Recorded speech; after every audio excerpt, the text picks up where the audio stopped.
रत्नागिरीमध्ये सुद्धा मुसळधार ते अतिमुसळधार पाऊस पडेल असा अंदाज हवामान विभागाने वर्तवलेला आहे। 29 मे पर्यंत रत्नागिरी जिल्ह्याला ऑरेंज अलर्ट देण्यात आलाय आणि पावसामुळे कोकणामधील नद्यांच्या पाणी पातळ्यांमध्ये सुद्धा बरीच वाढ होतीये।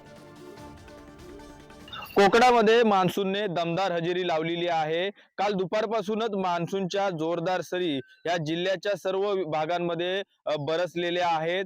पूर्णपणे सिंगमेश्वर असेल, त्या पद्धतीने चिपळूण असेल, खेड, मंडणगड या सर्वच तालुक्यांमध्ये मान्सूनने जोरदार बॅटिंग केलेली आहे। आपण सध्या काजळी नदीच्या नदी किनारी आहोत आणि नदी किनारी नदीचा प्रवाह देखील या ठिकाणी नद्या सर्व प्रवाहित झालेल्या दिसून येत आहेत। रत्नागिरीतील अन्य नद्या, त्या पद्धतीने खेड मधील नदी, त्यामध्ये चिपळूण मधील वाशिष्ठी नदी सुद्धा आता पूर्णपणे प्रवाहित झालेली आहे।